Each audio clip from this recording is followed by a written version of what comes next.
The Dog and Deuce Show is produced by Dymar Productions in association with Studio B Productions. Quarantined in a secret bunker somewhere in Salt Lake City, this is Dog and Deuce. Rudy Gobert says that there is no rift between he and Donovan Mitchell. How optimistic should we be that they're both in it for the long haul? Plus, there might be a path back to live sports, and our old friend Grant Bagby stops by to explain his divided sports loyalties. All that and much more coming up on Dog and Deuce number 322.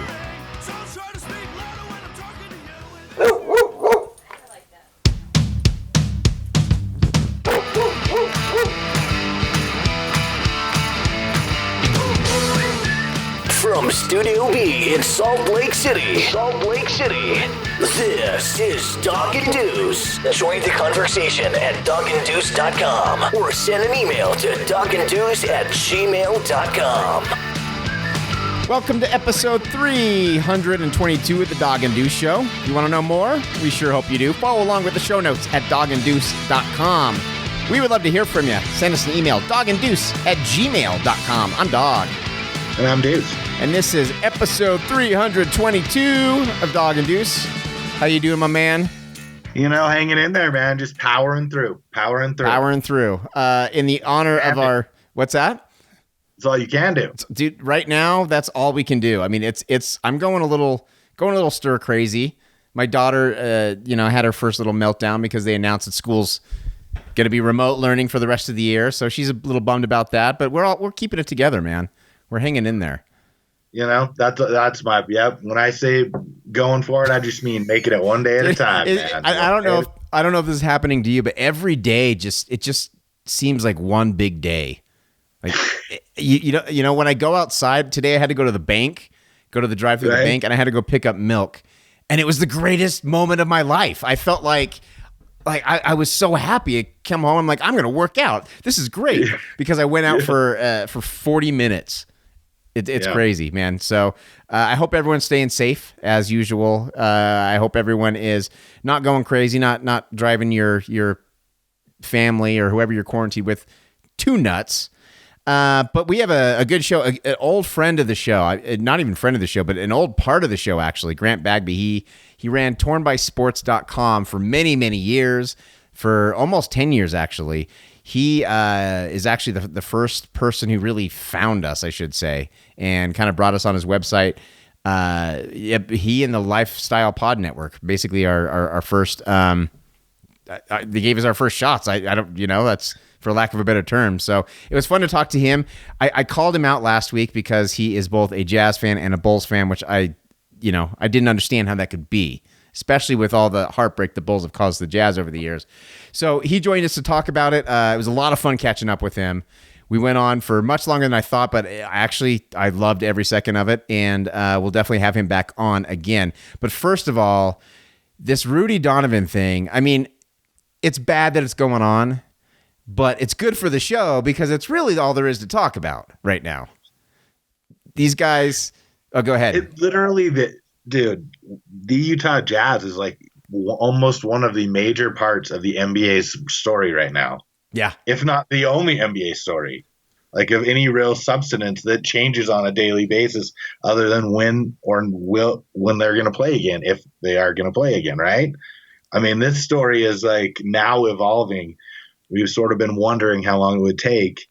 And I mean, it's a crazy time to be doing anything on the Jazz because we actually have developing stories.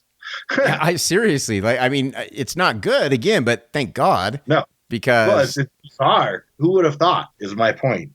Rudy did if you would have told any I don't know, maybe any NBA fan, but like a lot of NBA fans that I don't think they would have ever imagined that they would be at the center of the whole situation going on in the NBA and the country, It's the most underlooked and underappreciated team in the NBA consistently because it's such a small market and there's just no interest in the Jazz outside of Salt Lake City. So the fact that this is the team that actually started this whole thing and is actually producing storylines, that it's kind of interesting. Mike Conley was on the horse competition. That sucked. That was boring.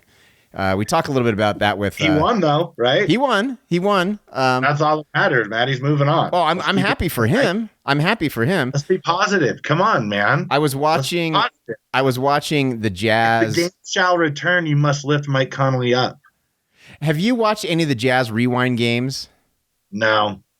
Can't do it. I watched it tonight. I watched like the first half, and it just immediately, I was just cringing because it was Hayward, Rodney Hood, Dante Exum was in there, George Hill, Rudy was the only starter who's still on the team. Joe Ingles was on the bench, but it was just crazy. And that was only from 3 years ago, and there are only 2 players left from that squad. And a lot of, more than a few have actually left on less than favorable terms with the fans, at least. So it's pretty crazy, man. It's crazy how fast. It is the first time I realized that this game and sports in general moves super fast. Like it just, teams are not the same. There's so much turnover. So that was kind of fun to watch. It brought back a little nostalgia. They were getting whooped by the Kings until we all know what happened. Rudy tipped in that layup or the tip in right at the end of the game there. But anyway, off track. Let's get back on track. Rudy Gobert says there is no rift between he and Donovan. He was on Instagram Live, and obviously that topic's going to come up, and he said that they've spoken, and that it almost sounded to me like there may have been something there, and there may still be something there, but they're both committed to just putting it aside for the good of the team for a little bit. But that doesn't mean that they're best friends again, because they were always together on the plane from all the reports I've heard, together on the plane, in the restaurants. Like they were always, it was those two hanging out, and it doesn't sound like that's going to be the same. So if this is to be believed, and I have no reason to not believe Rudy, how does it affect, because it doesn't seem like the relationship's fixed. How does it affect going forward? The hard part is to know we don't really know how that conversation went from a Donovan Mitchell perspective. Because at least to my knowledge, he hasn't said anything in response to Rudy's statements last Friday, I think they were, right? And so it leaves us in the unenviable position of just sort of speculating. I'm not sure. I'm not sure what to make of that. I'm not sure if that means that's agreement or disagreement. I don't know what Nora confirming, even just a tweet or something. Right. Well, I don't know. It's better than it was. I want to say, at least from the fans' perspective, it looks better than it did before. But I would have liked to seen a little bit more definitive answer from Rudy, and then a follow-up from Donovan. Even if they just aren't, even if they're still frustrated with each other, still, feuding or whatever, at least just give the fans something to hold on to, because right now things are dire, not just with the Jazz, but in general. Like, I need some positivity going on with my team right now. Joe Ingles famously said that, there is no chemistry problem. There will be no chemistry problem. That's good for Joe, and maybe he thinks that, but I don't see. I just, chemistry is so important. We talk about it all the time on the show. I don't know how you how you move on, unless it's right back where it was. Like, I don't know how you go on and have the same success and achieve the goals they want to achieve if they're not on the same team, on the same wavelength, on the same page. Yeah, clearly it would be, yeah. I'm literally at a loss for words. Like, I was happy that Rudy spoke out, but we're recording 5 days after, and no sort of, we're going to do it, buddy, from Donovan Mitchell. It's awkward. It's super awkward. Yeah, because you would think that he would follow it up or something, even if it's something like, let's go get him, Rudy, or, something along those lines, but just radio silence. Do you think they talked about him having Rudy come out and say that? I would imagine. Here's my guess, my theory, I should say. I would imagine both PR people for both guys were like, dude, you guys got to talk. Even if you don't talk about anything, you at least got to get on the phone so we can have Rudy say that we spoke and we're good. Because It was like you said, it wasn't like yeah, we're gonna do it. Everything's good. We're Jazz title or bust. It was just like, yeah, no, we spoke. We're good. I heard him on Good Morning America. I heard his answer. We're good. It was just very. I don't know. Maybe I know a lot of Jazz fans are kind of throughout this whole thing have kind of stuck their fingers in their ears, just like, I'm not listening to this. I can't hear it, because they don't want to admit that there's a problem. But I think it's a problem, and I think there's a lot of concern. With that said, I'm glad that there's time off, that maybe they can kind of gradually mend the bridges rather than force together suddenly and have it be awkward and have to go from there. Yeah, I mean, they can't be together. Hopefully there's another phone call lined up, right? Let's hope so. You hope, right? Because you can't go. I don't think they would go and hang out at this moment in time or practice. They can't do that. So let's hope there's another phone call and they start to talk a little, at least. And maybe we get some response out of Donovan's camp.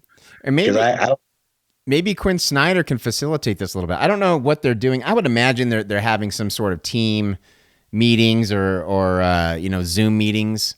I got to imagine that the whole team's in touch. Maybe Quinn Snyder can facilitate that a little bit. And I hate to have to put the head coach in that position, but that's kind of what it is. And not only that, but he's got a degree in psychology or psychiatry or whatever it is. So he knows how to handle this kind of stuff. I think he could really kind of at least kind of, I don't know, bring him together. Get him talking. I think that's the important thing, is getting him talking and getting him to a state where they can actually coexist and communicate. Because honestly, I felt better after hearing Rudy, but I was not encouraged at all. And I know a lot of people were, and a lot of people are like, see, we told you there's no problem. But right. I think there's a problem. I think it's still ongoing. But this is a serious thing. If you think about it, if Donovan really thinks that Rudy was cavalier with the whole COVID thing, and Donovan thinks that Rudy gave it to him, I can understand why he'd be pissed off. Rudy was very careless with this thing. I can understand it. He put his life at risk if Donovan believes that. I can understand being upset, but they're past it. Like, let's start to move on. Let's start building a bridge. It sounds like the Jazz have no interest in trading either of them. So I guess that leaves us with the option where they just got to figure it out. And there's only two people that can do that, and that's Rudy and Donovan.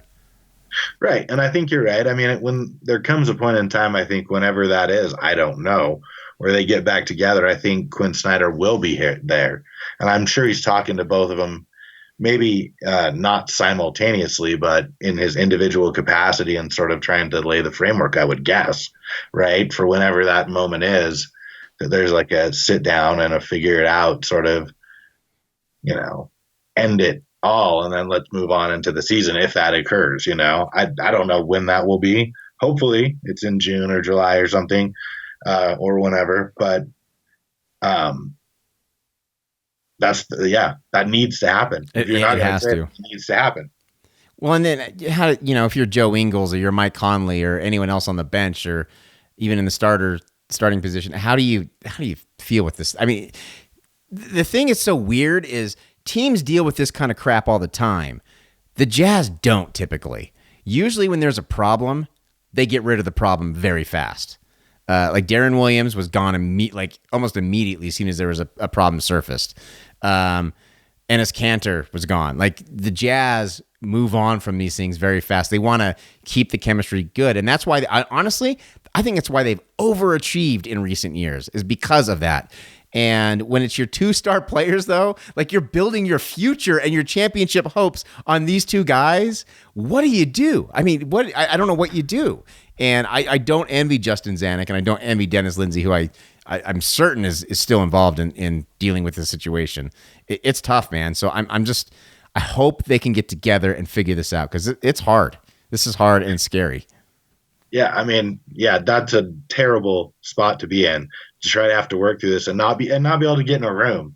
Zoom meetings are good and everything, but sometimes it's actually in the room presence that makes a difference. Right. And I mean, it's a rough spot to be in, to try to navigate that remotely. And hopefully I'm sure they are doing all they can do. And I mean, I feel like the sooner they get back together, the quicker it will be done. But the longer it stays away, the harder it might be to actually fully resolve it. so Right. to speak. Right. You know what I mean? And that's a tough position for the franchise and the rest of the team and the two best players too. Yeah, I understand maybe they needed to let it breathe a little bit, but and plus there's a lot going on in the world right now. There's a lot more to be worried about, but it's probably time now. Like we're getting to a point as a country and as a world where it's not normal with the situation we're in, but we're able to get back to a sort of some sort of normal. Like people are working from home, kids are going to school from home. We're adjusted to doing that. So now all that concern is done. Now I think they can finally focus on this thing. I think it's time to do that. That'd be my guess. I'm not in the know though, so I could be talking you know where. But to me, it's just as a fan, I want something optimistic to happen right now. I'm going crazy for it. Let's throw it over to our interview with Grant. He hopped on. He is Grant. For those who don't know, he ran tornbysports.com for a lot of years, for nearly a decade. He found us and he put us on his website, and it was a lot of fun catching up with him. We're kind of doing a little bit of a early 10-year celebration for us. Plus, there's not a lot going on, so we want to check in with some old friends, see how they're doing, see what's going on. He is a Bulls fan and a Jazz fan. And, you know, for the young bucks out there, that might not mean a whole lot. But for us who were around in 97 and 98, and we saw Michael Jordan rip our hearts out, it means something. It means something. So last week, I was curious as to why Grant can claim both allegiances. You were trying to be political and diplomatic and distance yourself from it. But like I said, I speak for both of us. So, but Grant was nice enough to come on the show and explain both allegiances and, you know, reminisce about old times, talk about the Bulls. He loves the Bulls. Yes. He's a Bulls fan. He's a Bulls fan, straight up. And he's a Jazz fan. So he knows his stuff. He knows his basketball. And we had a good conversation with him. So here's Grant Bagby. Subscribe to the show on Apple Podcasts, Google Podcasts, or wherever you get your favorite shows. Grant Bagby, you're back on the show, man. It's been a long time. Dude, way long time. Like, I don't even know how long ago it was. It's crazy because this is this will be our 10th year coming up in July. And so we were kind of, you know, looking back, and it's you and your old website, tornbysports.com, played a fundamental part in this show's history. So it's fun to get you on. Plus, you know, last week, James was trying to walk it back, man. Well, not walk it back, but he was trying to separate himself from this. So I guess I'll take the hit here. But I was calling you out because you are a Jazz fan. You're wearing your Jazz hat right now. And for those, there's some Jazz gear for you. And for those who are watching on K-Patter TV and Backcountry TV, you can also see that Grant is wearing his Chicago Bulls T-shirt, which, you're no spring chicken. Like, you've been watching the Jazz for a long time. I assume you were around when we got our hearts broken by Michael Jordan. So that's a little bit of a rivalry. And I got to know what's going on here, man. How can you be a fan of both teams? So it's funny. So I've been a Bulls fan much longer than a Jazz fan. And it all started, my dad is from Illinois, near Chicago. And so growing up in Virginia, as you guys mentioned last year, or your last episode, my dad raised me as a Bulls fan. I grew up watching the Bulls, watching Jordan. So when the Jazz fans were having their hearts broken, I was excitedly cheering for the Bulls, and still get plenty of fun from having a little bit of fun with Jazz fans with the I don't know what Jazz fans call a push off, apparently, or something like that. But even James is getting upset on that one. Yeah, so definitely a Bulls fan first. But you know, in 2005, I moved down to Utah, and me and my wife, the Jazz were not doing very good at the time, and it was a cheap date night. And then we got married and bought Jazz season tickets because it was like $10 a game for us to go. So cheap date night all throughout winter. We both love basketball. So how could I go to that many Jazz games and not be a Jazz fan? So I'm a Jazz fan, but I'm a Bulls fan first. So every time the Bulls come to town, Jessica and I go to the game. She won't let me go with anyone else, and she wears her Jazz gear, and I wear my Bulls gear. And I don't know, it's a lot of fun. No joke, in one of my first job interviews in Utah, I swear to you, that interview went sour as sour could be when they asked, oh, what are some of your hobbies? Oh, I'm a huge basketball guy. Oh, who's your team? The Bulls. And it just died. I didn't get that job. So wait, what year did you move out here? I moved down here in 2005. Okay, so you were full blown Bulls fan back then, back in '98 and '97, and Yep. So I take it from your story that you're still Bulls first. Oh, hands down. Look, if the Bulls are playing the Jazz, I would burn this hat if I wasn't a Jazz fan. Like, it's all Bulls all the way when they play each other. What about the? So he's not even a Jazz fan. No, Yeah, I'm a that's Jazz what we fan. determined. Every Right. Jazz game, I cheer for the Jazz, except when they play Chicago. That's twice a year. Like, because look, If it were the NBA Finals, who would you choose? oh, the Bulls. I mean, So you're not a Jazz fan. Dude. I mean, look, I feel you can have ranked teams. You can have teams that you cheer for, and look, the Bulls are just always going to be number one. That's just how it is. I was raised that way, and then I came out here. I mean, full honesty, like my first NBA game was to a Jazz Bulls game. So like, there's some fondness, and that was in Salt Lake. Ron Artest was on the Bulls those years, and boy, did I have some fun with Jazz fans, because everyone, I mean, for obvious reasons, doesn't like Ron Artest, but nonetheless, that was fun. That game was a lot of fun. Who won that game? I'm assuming the Bulls won that game.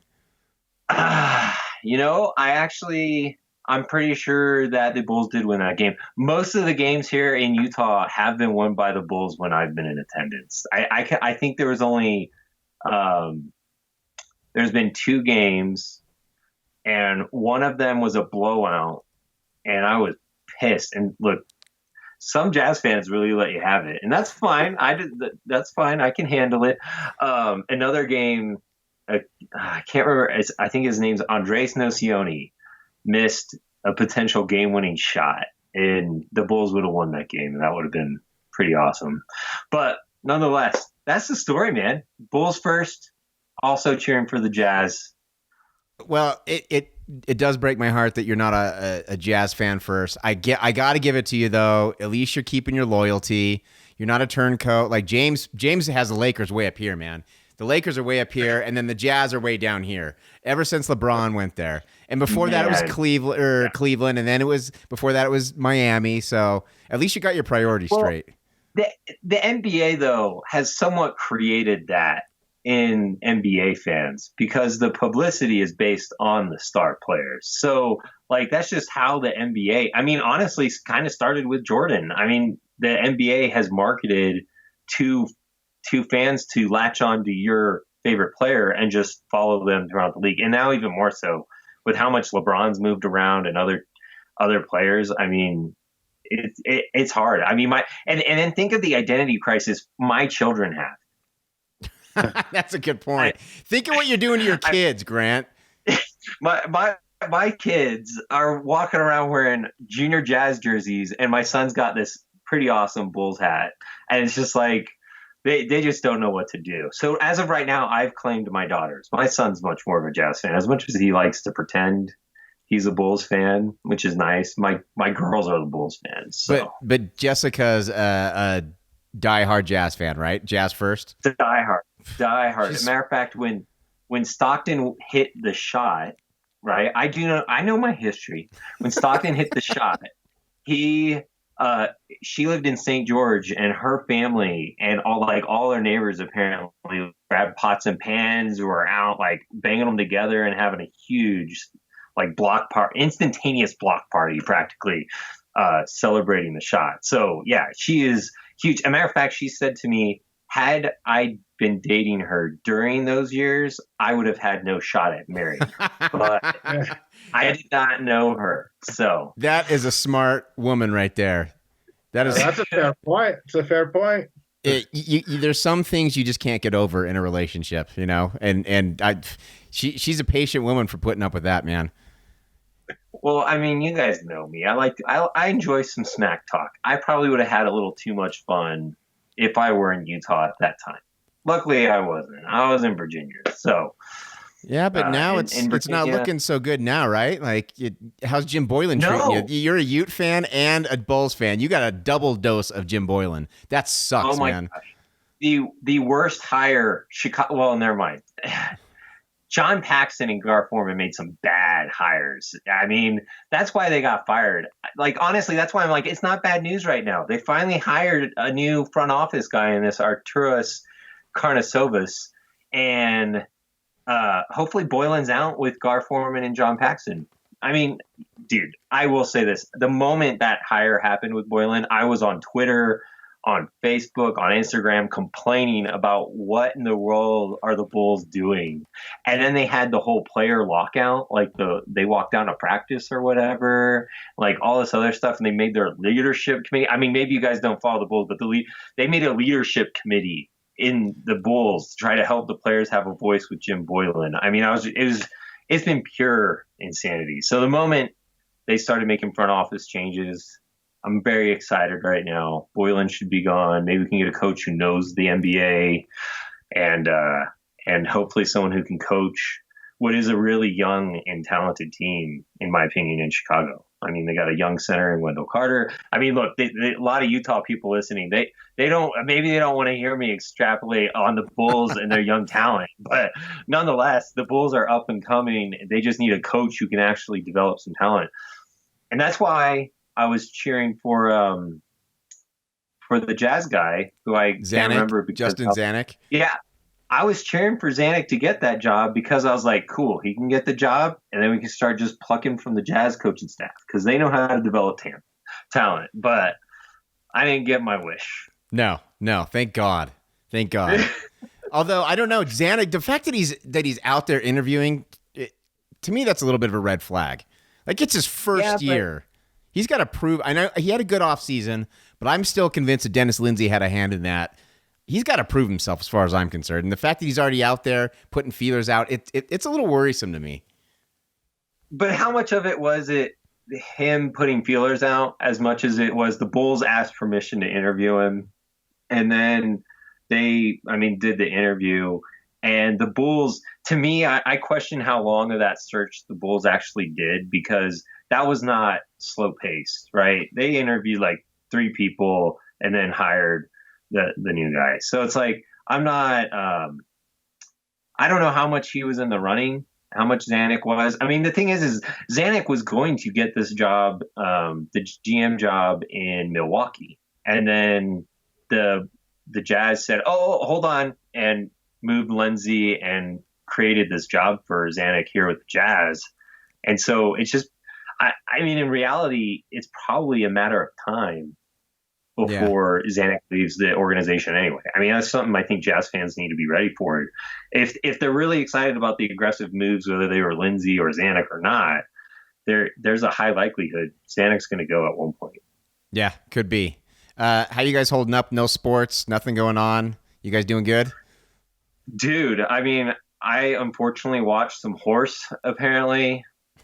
I tried to watch Conley, and it was just so boring. It was. James, did you watch the horse at all? Did you watch any of the horse? I watched a little of the horse. I mean, I didn't find it quite as boring as the rest of the world, but I didn't complete. Well, dude, they're NBA players, and they're doing shots that I would do. You know, like, I'm not going to make them nearly as much as they are, but those are the kind of, like, I wanted to see some crazy stuff. I want to see some like Bird and Magic stuff from the old McDonald's commercial. Yeah. Well, it's like, yeah, there you go. Yeah, Bird, Magic. Didn't Jordan and Bird do I believe they did one like that. But it's like, how they got to make it more difficult. I mean, like, what is it? Chauncey Billups. I don't know if you saw his one. His whole thing was fenced in. Dude, when I played horse with a fenced in, you got to get the fence involved. Like, pass off the fence, shoot it behind your back, something. But like they didn't do anything like that. the interviewing, like having them talk, like that's the stuff. That's why I watched the NBA 2K, because I like the players interacting. That was cool. But Patrick Beverly made that whole tournament. He was so fun to watch. Oh yeah, he was great. He was really good. And then honestly, I'm looking forward to The Last Dance. That starts Saturday. ESPN. They're going to be running like 2 episodes of. I mean, that would have been like the whole NBA offseason. I imagine ESPN was planning on running that, if I remember right. And now they bumped up. So, dude, I'm really looking forward to it. I mean, it might break Jazz fans' heart the last couple episodes again, but I mean, we're talking about, obviously I have a biased opinion, but one of the greatest teams of all time in the NBA. And I'm really interested to watch it. I mean, they did I think I was reading like over 150 plus interviews. They interviewed Jordan like 3 different times for 3 hours plus. Like, they've got a ton of content, and I'm looking forward to that. Otherwise, I mean, what else are we going to look forward to?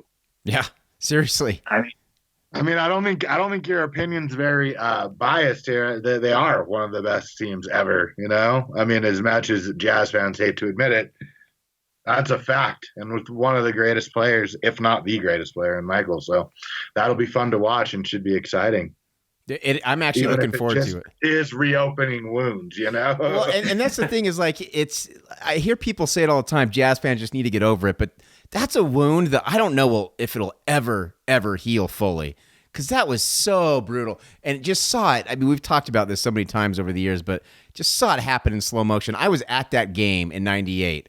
And I knew exactly what was going to happen. He goes up to Karl Malone, hits the ball out of his hand, and it's like, dude, that's it. We're done. It was the worst feeling I've ever had as a sports fan in my entire life. Kobe broke our hearts a couple times, though. That was close, but Jordan owns that. Yeah, you can't give the GOAT the ball with seconds left and a shot at winning the game. You don't do that. I mean, I'm trying to remember that play, because he snuck up behind Karl, didn't he? Mm-hmm. Yeah, I don't know what Karl was thinking, because he got himself trapped on the baseline. He's dribbling the ball. And if I remember right, there were like 1 or 2 other players right around there too. So he was totally trapped. And I don't know what, and he's just holding on to it like it's a loaf of bread. It's ridiculous. Still, I'm so mad about it all these years later. 20-something years later, it's ridiculous. Can't stand it. No, it's still, look, every time there's a Bulls game on and I start tweeting, cheering for the Bulls, and look, you guys know it. Look, I'm a Utah alum, so of course I'm a University of Utah fan. I've got a lot of following on Twitter that are University of Utah fans. And the moment I start tweeting about the Bulls during a Jazz game, they're like, what the heck? I end up telling the story of how I'm a Bulls fan first and twice a year when the Bulls and Jazz play. But it is very much still a wound, and obviously, right? Like, look, I joked about the push off earlier, but that was a missed call, right? Jordan still hit the shot. The Bulls still won the title. I'm fine admitting that Jordan extended his arm some, and there was a missed call right there.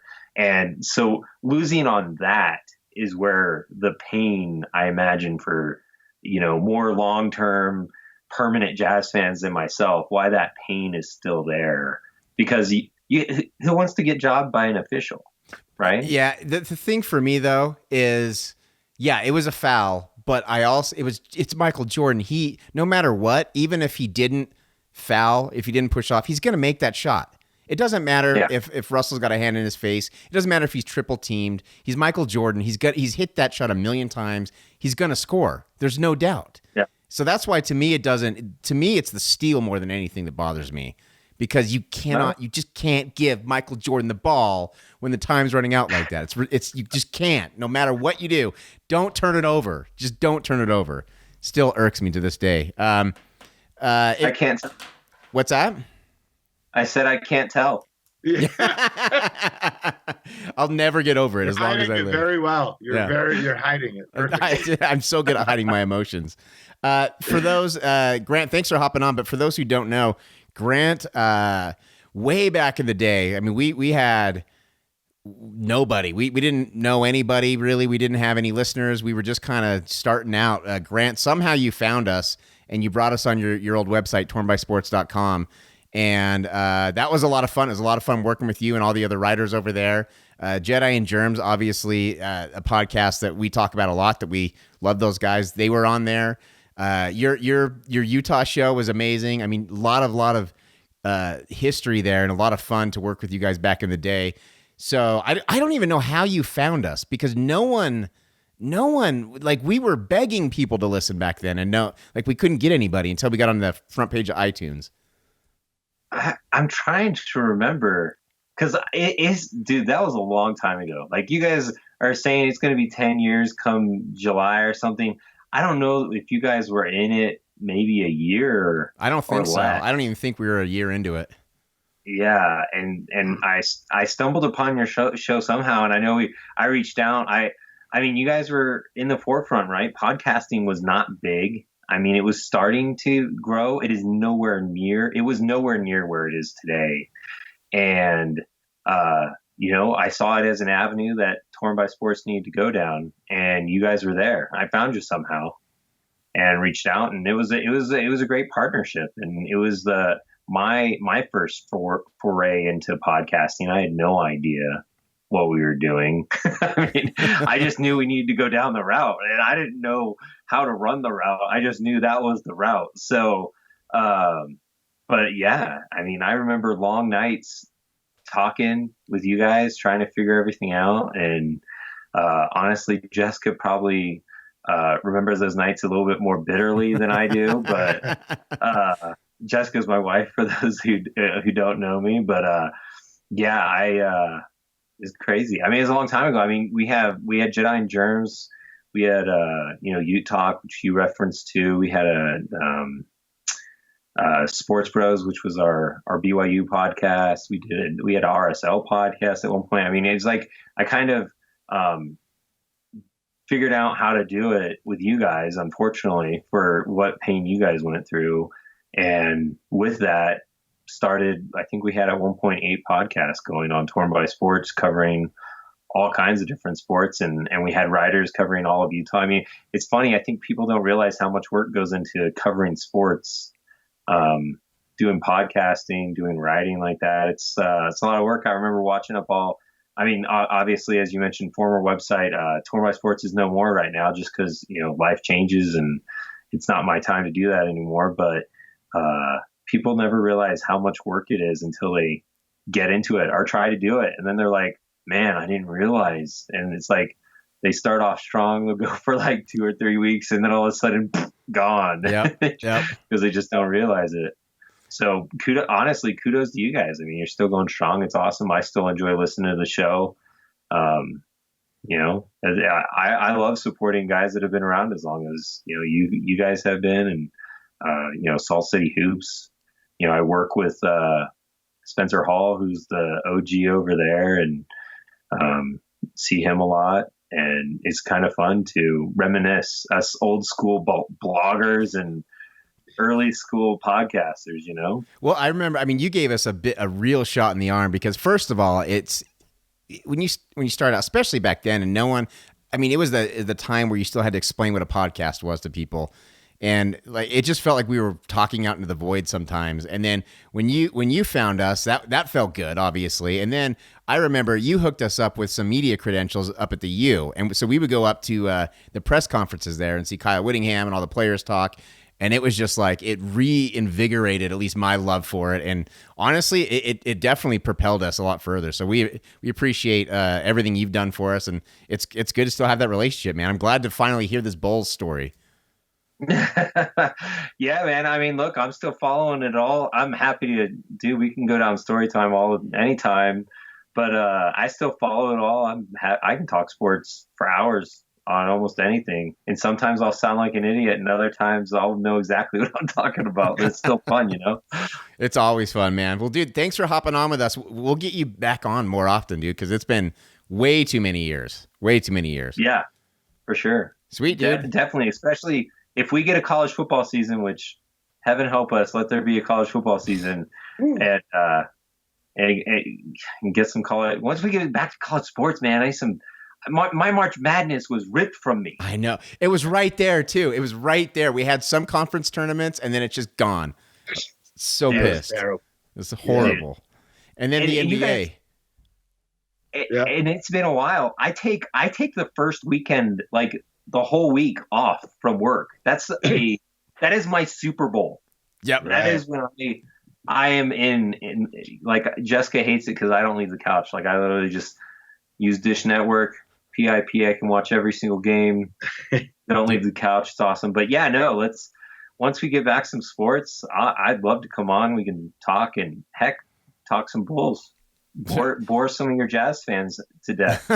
I'll talk Bulls. I talk any NBA, and James is the same way. James is a huge NBA fan, so and definitely will as soon as we get some college sports back, we'll get you on for that too. Deal.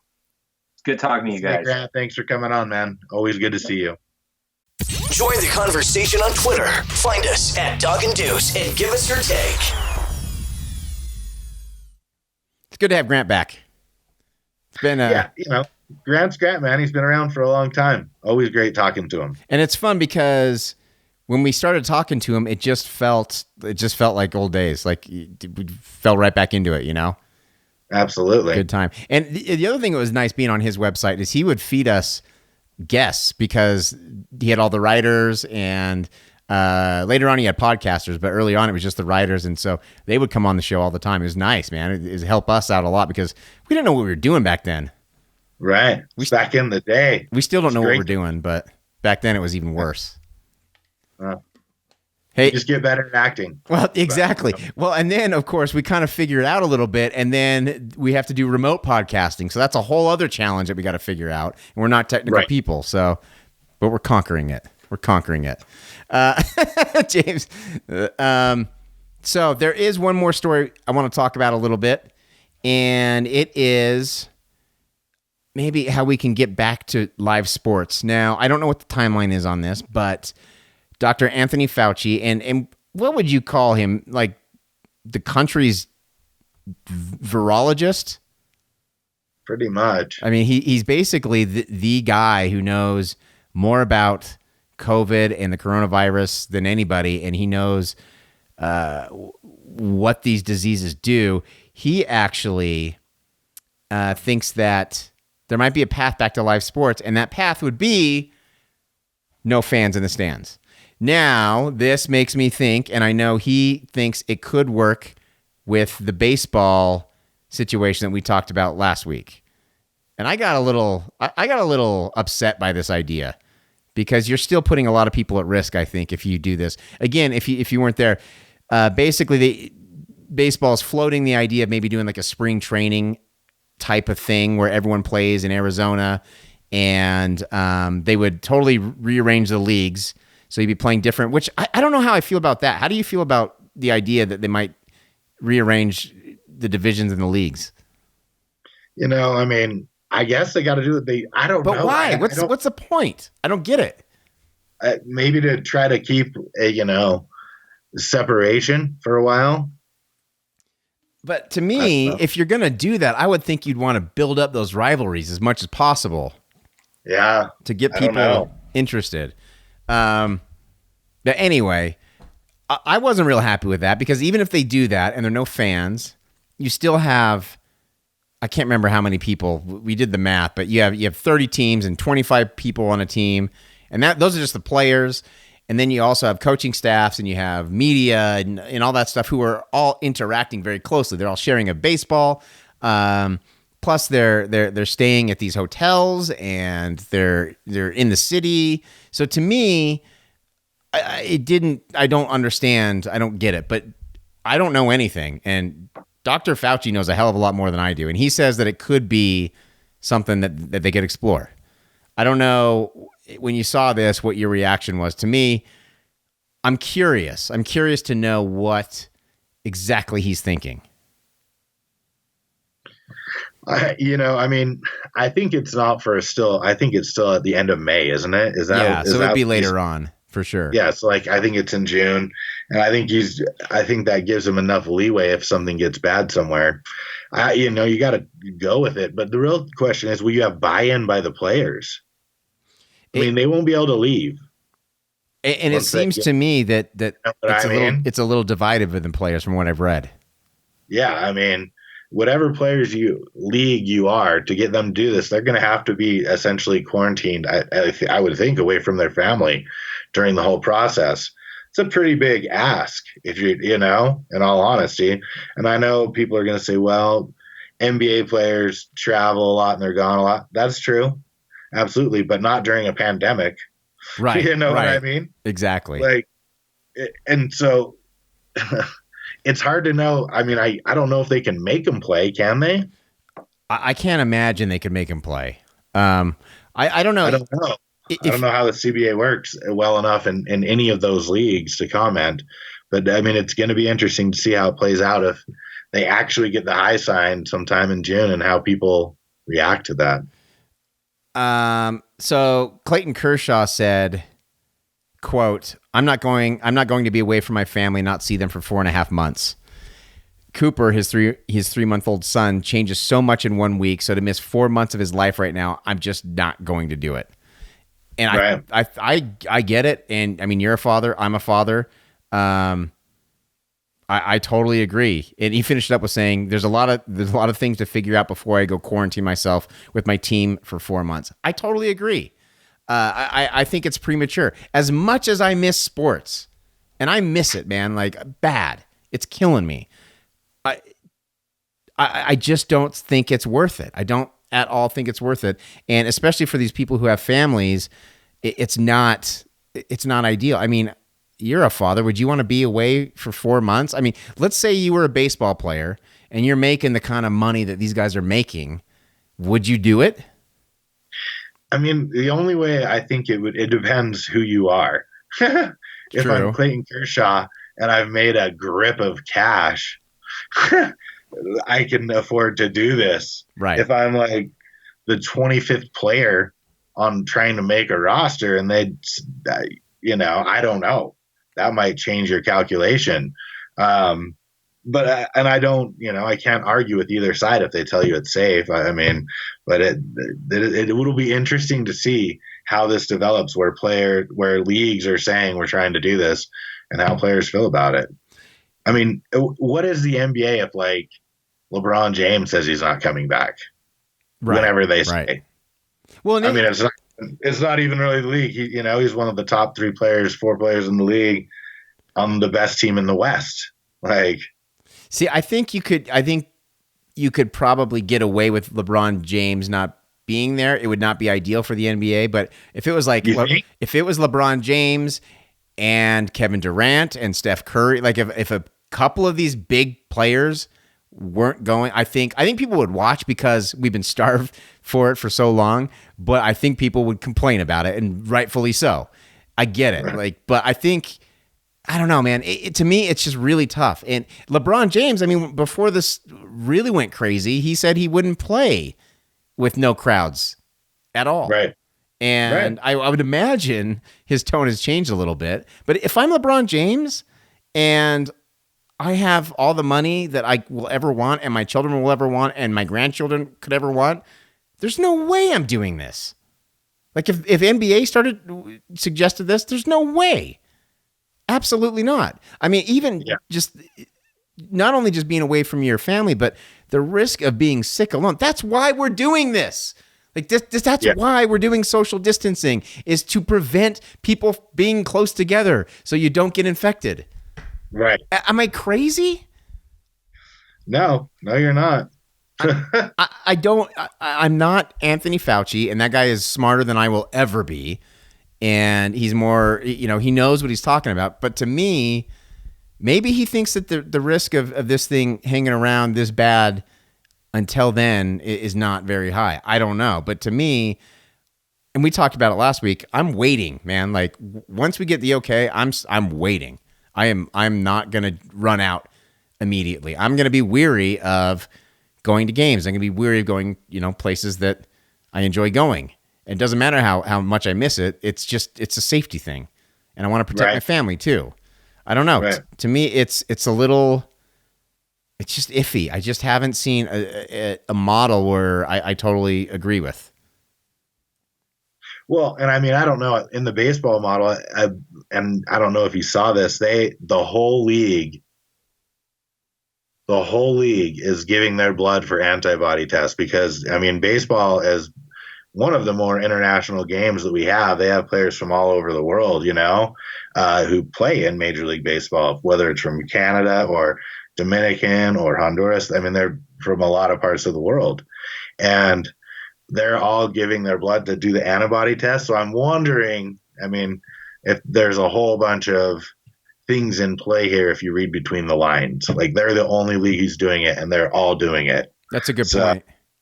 I mean, when I see this and I keep seeing Major League Baseball being the one being talked about, I don't know if that's playing a role or not. But it is interesting information coming down simultaneously, sort of. That's a good point. I hadn't thought about that. We're getting to a point now, though, where what is your gut telling you about the NBA returning? I don't know, man. I'm not even sure it's going to be back in the fall, to be honest with you. Yeah. Well, I mean, whenever it comes back, its reincarnation is not going to be what it was. Right. I mean, it will be without fans, clearly, for a while. It's got to be. If it happens, I got to think at some point it does. I mean, I think if they don't play again now, next season they will for sure. They'll have to figure something out for sure. Yeah. Right? Like, I would think. Maybe I'm wrong. I don't know. But it seems like it's a possibility. Maybe, for sure. Maybe baseball will be like the test case for getting back to sports. Maybe they do something, and then the NFL jumps in and they learn, from maybe some mistakes that were made, and they make it a little bit better. And then by the time NBA rolls around, maybe they make it even better. I mean, I don't know. I don't know what the answer is. I know this is just unprecedented, and we've never been through anything like this before. Maybe I'm just a wuss, but I just think we should err on the side of caution here. I'm not in any hurry to jump back into let's go all sit right next to each other with 20,000 other people, and let's all cheer. And that, dude, it won't be that way. Oh, I know. And that's kind of my point. I'm not even close to being there. Like, even having these people playing a sport where they're sweating all over each other and they're playing with one ball and they're just breathing their germs all over each other. I wouldn't want to do that. I hear you. That's why it's going to be interesting to see, And I don't have an answer. I don't even have a way to guess who will and will not, fight it when the time comes. And that'll be sort of an interesting story in and of itself. If it's whoever it will be, I assume there'll be someone. You know what I mean? Oh, it's definitely. I mean, I can't imagine everyone will be so eager to comply, but I don't know. It's a crazy time we're living in, and I'm all for going slower, so I don't, and trying to take our time before we make any decision on it. But it isn't it. Would you watch if there were games on? Absolutely, dude, no doubt. You would love baseball right now. I would. I would be. Are you kidding me? I would have it on constantly. Did you watch the Pirates Reds game, man? No, dude, I didn't have time. I'm like, sorry, dude, I didn't have to. It's the best game ever. I seriously would. Like, I'm not the biggest baseball fan in the world. I love baseball playoffs. It's the best. It's so good. But the regular season is just a long, drawn-out slog of a thing to me. But I'll tell you what, if it was on right now, I'm never going to complain about baseball again. I'm telling you. Like, if I ever do, then you can just fire me from the show, because I can. There are so many things in this life that we will never take for granted again, or at least we say we won't. Watching regular season baseball in like July is never. I'm never again going to complain about it. Ever. Yeah. Like, I know that there's not a lot of other sports going on, and I do complain, like, oh, it's only baseball going on, but man, I would cheer for that any day now. I'd be doing backflips. Yeah. Something, right? Yeah. Anything. We got like 3 minutes left. What have you been doing to occupy your time, man? Are you being teacher James for your girls? Well, my kids are on spring break right now. Oh, so you're lucky. So, we're watching movies, hanging out, working, just living the dream. Dude, you're trying to work from home and the kids are on spring break. Oh, God. What a nightmare. I know. It's hard. It's hard. Your girls are cute though, so that's probably makes it a little bit easier. Yeah, you know, they're behaving themselves so far. So Good. we'll see. Hopefully, we hope it continues. And what about you? How are you hanging? How's everyone doing over there? We're doing good. We're watching a lot of movies, watching a lot of horror movies, and just trying to do the school thing. My daughter's not on spring break, so I've been hiking a little bit too. That's been nice. Going out with my son and hiking. Although I'm starting to second guess that because everyone else has the same idea, and when you're on a trail, it is very difficult when you're trying to sneak past someone to get 6 feet away. Oh, for sure. And there are people, I don't want to get too crazy with this, but there are people who are like huge groups of people on the trail who, this is not just a family who's out for a family outing. These are people who are getting together to go hiking. Like they're coming from their separate quarantine houses, meeting at the trailhead and going up together. To me, it irks me a little bit, man. Like it's like, that's what we're trying to prevent. But then again, in Michigan, there are people protesting to open the state again. So what do I know? Dude, this I don't thing. know. You said it, man. I don't know what to say. There's nothing to add. I just throw my hands up and go back to working. I see, you're smart. I just can't shut my mouth. That's the problem. I mean, you're right. Like it is. It's bizarre and. Yeah, I just can't. The longer this goes on, the more frustrated I get with people, which is interesting because I'm interacting with people way less than I normally do, and I'm getting more and more aggravated with them by the day. But you know what? That's probably just cabin fever taking over my brain. There's got to be a clinical term for that.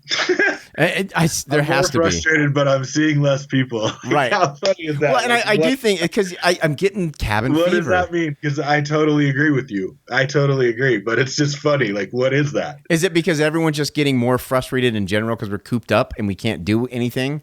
I don't know what it is, but I'm getting twitchy. Dude, I'm a serious introvert. Like dealing with people stresses me out, and even I'm going crazy at this point. Yeah, well, it's hard. I mean, you know, no one said it would be easy. It just, it's true. I don't know, you know, I'm doing my best to try to change this is what I have to be. And this is what I will do my best to make the best out of it. I will say every time we talk, and we've talked a couple times, even not doing the show, you're very perky. You're very happy, James. I'm trying to be. It's just, you got to act. Fake it till you make it. Fake it till you make it. That is the best advice anyone will ever give during this quarantine. Just fake it till you make it. That's all you can do. Well, that's it. We're out of time. Thanks to Grant, man. That was a lot of fun talking to him and reminiscing a little bit. And we're going to try and get some more guests on, more people, just kind of we're going to get the hemorrhoid on. We're going to get him. In fact, that's what we'll do next. Well, I'll talk to him and see if he's around next week. Maybe we can get him on. But that is going to do it for episode 322 of Dog and Deuce. Thanks again to Grant. We will be back next week. Until then, we would love to hear what you think of the show. Send us an email, doganddeuce@gmail.com. I'm Dog. And I'm Deuce. And we will see you next week. Thanks for making this a part of your day. We nailed it that time. Ah!